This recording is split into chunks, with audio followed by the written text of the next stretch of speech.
నువ్వు పడుకునే సమయం ముందు ఏం చేయాలి తెలుసా? ఒక బుక్ తీసుకోవాలా, పెన్ను తీసుకోవాలా, కూర్చోవాలా. నాలో ఉన్న అభిషేకమా నాకు చెప్పు. ఏం చేయాలా? నాలో ఉన్న అభిషేకమా నాతో మాట్లాడు. నేను ఏం పొందుకోగలను నాకు చెప్పు. హల్లెలూయా. ఎంతమందికి అర్థమవుతుంది?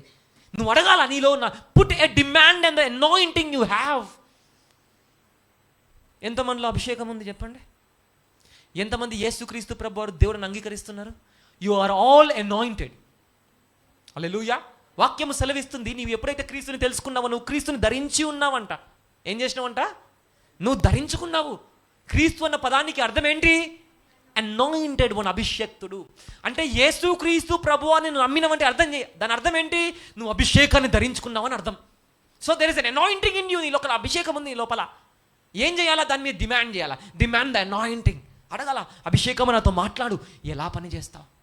నేను ఏం పొందుకోగలను నాకు చెప్పు. హల్లెలూయా, హల్లెలూయా. ఫర్ ఎగ్జాంపుల్, నేను క్రిందటి వారం కూడా చెప్పిన, ఎలీసా శిష్యుడు ఏం పోగొట్టుకున్నాడు? నదిలో గొడ్డలి. అవునా కదా? గొడ్డలి యొక్క పిడి ఊడిపోయి నదిలో పడిపోయింది. ఒకవేళ ఇతను గనక తీసుకోవాలనుకో, ఇతను శరీర రీతిగా ఆధారపడి తీసుకోవాలంటే ఎంతసేపు పడుతుంది చెప్పండి? అలా దుంకి ఇది ఇది ఇది అది ఎంత అవుతుందో తెలియదు కదా. అవునా కదా? కానీ ఇతను ఏం చేసిండు? ఇతని శరీరం పైన ఆధారపడలే, ఇతని తెలివి ఇతని జ్ఞానం పైన ఆధారపడలే. ఏం చేసిండు? అభిషేక్తుడు దగ్గరికి పోయిండు. ఎక్కడికి పోయిండు? I know the anointing. So వెళ్ళిండు అభిషేక్తుడు దగ్గరికి వెళ్ళి, అభిషేక్తుడా, ఎలీషా ఏలినవాడా, నా గొడ్డలి పడిపోయింది. అప్పుడు అభిషేక్తుడు చేంజ్ చేసింది తెలుసా? ఒక కర్ర పుల్ల తెంచి, దేన్ని ఒక కర్ర పుల్ల తెంచి నీటిలో వేయగా గొడ్డలి ఏమైందంట? అంటే by depending on the anointing you can eliminate the delay. Hallelujah. అభిషేకం పైన నీవు ఆధారపడి నీ సమయాన్ని నువ్వు కాపాడుకోగలవు. దేన్ని కాపాడుకోగలవు? సమయం అనండి. హల్లెలూయా. నువ్వు ప్రార్థన చేయాలి. నువ్వు సంపాదించినావు అనుకో, నీకు జీవితం పట్టొచ్చండి. 1 కోటి రూపాయలు సంపాదించాలంటే నీ జీవితం అంతా శ్రమపడాలేమో. కానీ నువ్వేం చేయాలి తెలుసా? అభిషేకం పైన ఆధారపడాలా. అభిషేకం నాతో మాట్లాడు, నాకు చెప్పు. నువ్వు పడుకునే సమయం ఉంది, ఆ బుక్ తీసుకొని రాసుకుంటా ఉండాలా. నీకు తెలుసా? Anointing in you is a person, is a personality, is a. Hallelujah. నీ లోపల ఒక వ్యక్తిత్వం అభిషేకం అంటే అది నీతో మాట్లాడుతుంది.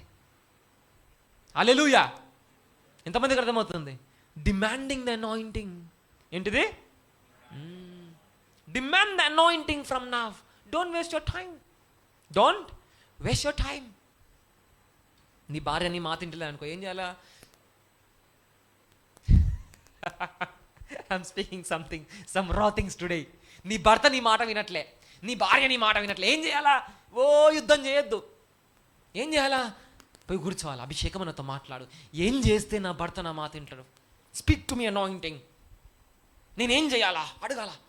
అప్పుడు పరిశుద్ధాత్మని సహాయము ద్వారా అభిషేకం మాట్లాడుతుంది నీతోనే. హల్లెలూయా, హల్లెలూయా.